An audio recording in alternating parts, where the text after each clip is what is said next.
పెళ్ళైనా పండగైనా వేడుక ఏదైనా పట్టుచీరల ప్రత్యేక వేదిక వారాహి సిల్క్స్.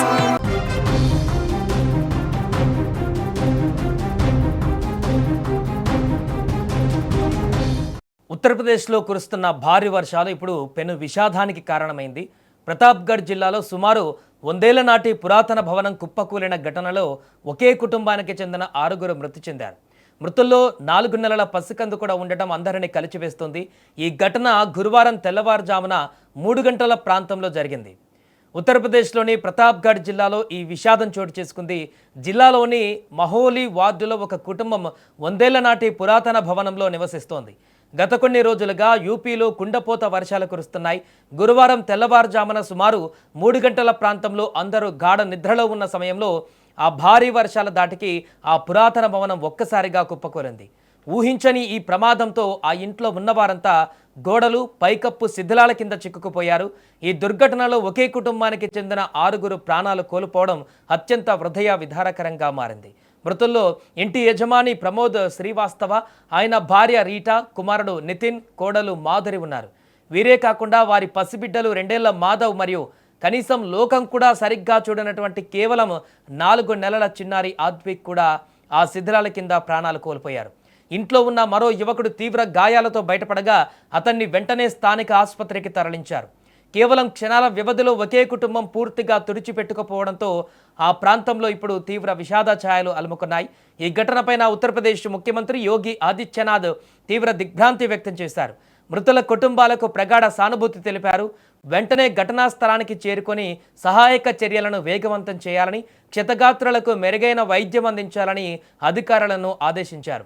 కాగా యూపీలో లక్నో, మధుర, కాన్పూర్, ప్రయాగ్రాజ్, నోయిడా వంటి ప్రధాన నగరాలలో భారీ వర్షాల కారణంగా జనజీవనం పూర్తిగా స్తంభించిపోయింది. రాబోయే రోజులలో పశ్చిమ, తూర్పు యూపీలో ఉరుములతో కూడిన అతి భారీ వర్షాలు కురుస్తాయని ఐఎండీ హెచ్చరించింది.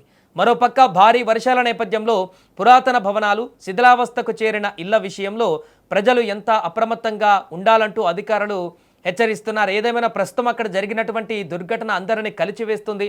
ఒకే కుటుంబానికి సంబంధించిన అందరూ కూడా ఆ ఇల్లు కూలిపోవడంతో పూర్తిగా కుటుంబం అంతా కూడా కనుమరుగు కావడము తీవ్ర విషాదంలోకి ముంచెత్తడమే కాకుండా అక్కడ ఉన్నటువంటి వారందరినీ కూడా తీవ్ర భావోద్వేగానికి గురి చేస్తుంది. అందుకే నేరుగా ముఖ్యమంత్రి స్పందించారంటే ఈ దుర్ఘటన ఏ స్థాయిలో జరిగిందనేది అర్థం చేసుకోవచ్చు.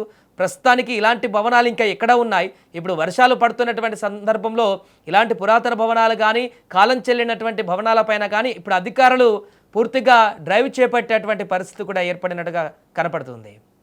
जानकारी लमसम 1:30 बजे या 2 बजे बारिश हो रही थी। ये कच्चा पक्का मकान जर्जर था और रात में 2 बजे ये मकान गिर पड़ा, जिसमें 7 लोग थे, एक बच्चा निकल गया, 6 लोगों की मौके पर ही मौत हो गई। यहाँ पर स्थानीय विधायक वगैरह कोई आया? कोई नहीं है, न विधायक आए न सभासद आए, और ये लोग आवास के लायक थे, इनको आवाज भी नहीं दिया गया है और सब इसी मकान में अपना गुजारा कर रहे थे और काफी जर्जर मकान था और गिर पड़ा और आज ये दिन देखना पड़ा। शायद आवास मिला होता तो ये दिन न देखना पड़ता। न अभी तक कोई विधायक पहुंचे हैं, न सभासद पहुंचे हैं, न कोई पहुंचा है। और जब उठा मैं तो मैं देखा कि इतना मतलब शरीर हमारी मट्टी में दबी थी। उसके बाद मुझे कुछ नहीं पता, मैं खाली उठ के तुरंत ही सबको देखा, सब दबे पड़े थे मेरे परिवार वाले। मैं अकेले ही पहले कुछ निकालने की कोशिश कर रहा था लेकिन मुझसे उतना नहीं हो पाया, तो मैं चिल्ला चिल्ला के अपने परिवार वालों को सभी को इकट्ठा किया। परिवार वाले आए, सब सर लोग आए तो सर हम लोग करीबन 10:30 बजे सो गए थे। ये कुछ 1:30 बजे देखे हैं हम।